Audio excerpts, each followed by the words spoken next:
স্থানীয় সময় বুধবার রাতে সার্বিয়ার উত্তরাঞ্চলীয় শহর নোভি সাদে সরকার সমর্থক ও সরকার বিরোধীদের মধ্যে ব্যাপক সংঘর্ষ হয়। উভয় পক্ষের লোকজন একে অপরের ওপর ফ্লেয়ার, পাথর ও বোতল নিক্ষেপ করে।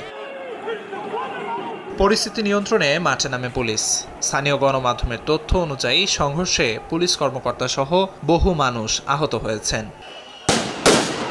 নোভি সাদ ছাড়াও দেশের বিভিন্ন স্থানে আন্দোলন করে সরকার বিরোধীরা। রাজধানী বেলগ্রেডে আন্দোলনকারীদের দমনে টিয়ার গ্যাস ছোড়ে পুলিশ। দক্ষিণ ও মধ্যাঞ্চলে অন্যান্য শহরেও হাজারো মানুষ স্থানীয় সরকারি দফতরের সামনে প্রতিবাদে অংশ নেন। অভ্যন্তরীণ মন্ত্রী ইভিকা ডাসিচ আইনশৃঙ্খলা পুনঃস্থাপনের আহ্বান জানান। এরই মধ্যে কয়েকজনকে গ্রেফতার করেছে পুলিশ। গত বছর নভেম্বরে নোভি সাদে একটি রেল স্টেশনের ছাদ ধসে 15 জন নিহত হন। এর জেরে শুরু হয় বিক্ষোভ। এক পর্যায়ে তার দুর্নীতি বিরোধী বিক্ষোভের রূপ নেয় এবং পুরো দেশে ছড়িয়ে পড়ে। বিক্ষোভে প্রেসিডেন্ট আলেকজান্ডার ভুসিচের পদত্যাগের দাবি করেন সাধারণ মানুষ।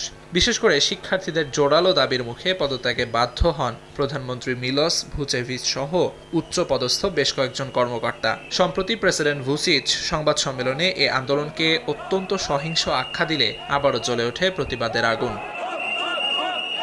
আমিরুল ইসলাম আলিফ, সময় সংবাদ।